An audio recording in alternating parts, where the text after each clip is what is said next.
नमस्कार. आर न्यूजमध्ये आपलं सहर्ष स्वागत.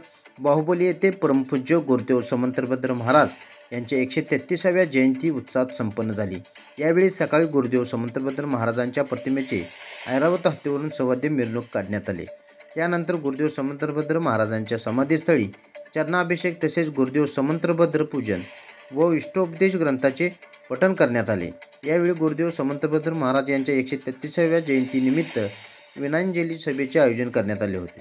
कार्यक्रमाच्या अध्यक्षस्थानी बाहुबली ब्रह्मचारी आश्रम विद्यापीठाचे महामंत्री डी.सी. पाटील होते. प्रमुख अतिथी अजित शेटे, अध्यक्ष विशाल उद्योग समूह सांगाव हे होते.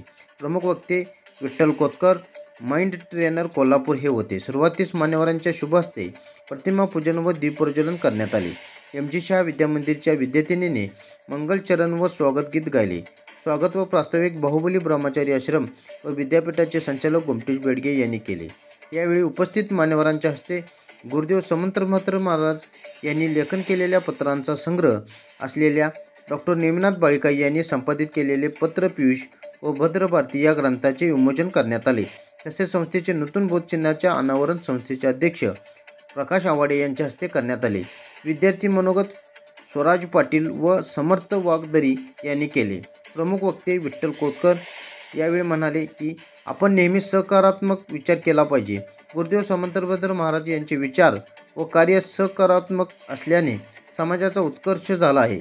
भावी पिढीची नैतिक व लौकिक विकास करणे हे आपणा सर्वांची जबाबदारी आहे. मनापासून केलेले काम नेहमी प्रेरणादायी असते.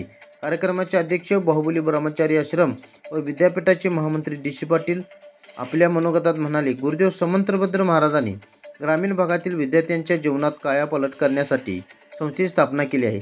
त्यामुळे अनेकांच्या जीवनात बदल झालेला असून त्या सर्वांचे आजही सहकार्य लाभत आहे, ज्यामुळे संस्थेचे भौतिक व लौकिक विकास होत आहे. आपण नेहमी देणारे व घेणारे व करणारे असले पाहिजे. कोल्हापूर जिल्हा परिषदेचे माजी अध्यक्ष व संस्थेचे महामंत्री डी.सी. पाटील यांच्या 66व्या वाढदिवसानिमित्त संस्थेचे अध्यक्ष व माजी आमदार प्रकाश आवाडे यांनी शुभेच्छा दिल्या. तसेच अध्यापक अध्यापिका परिसरातील अनेक संस्था व मान्यवरांनी प्रत्यक्ष भेटून त्यांना शुभेच्छा दिल्या. कार्यक्रमास प्रमुख उपस्थिती सुधाकर मनेरे, कोषाध्यक्ष Babasaheb Patil, Dhanraj Bakliwal, doctor Balasaheb Chopde, Shridhar Hirwade, G B. Alguru, D R. Patil, Abhinandan पतसंस्थेचे चेअरमन अशोक पाटील, शरद साखर कारखान्याचे संचालक आप्पासाहेब चौगुले, रवींद्र खोत, सर्व शाखेंचे मुख्याध्यापक, अध्यापक अध्यापिका, माजी स्नातक, श्रावक श्राविका, गुरुकुल विद्यार्थी मोठ्या संख्येने उपस्थित होते. आभार मुख्याध्यापिका स्नेहल पाटील यांनी मानले तर सूत्रसंचालन स्मिता नेटवे, प्रदीप धोत्रे यांनी केले. आर न्यूजसाठी राहुल रत्न पारखे, हिंगणगाव, कुंभोज.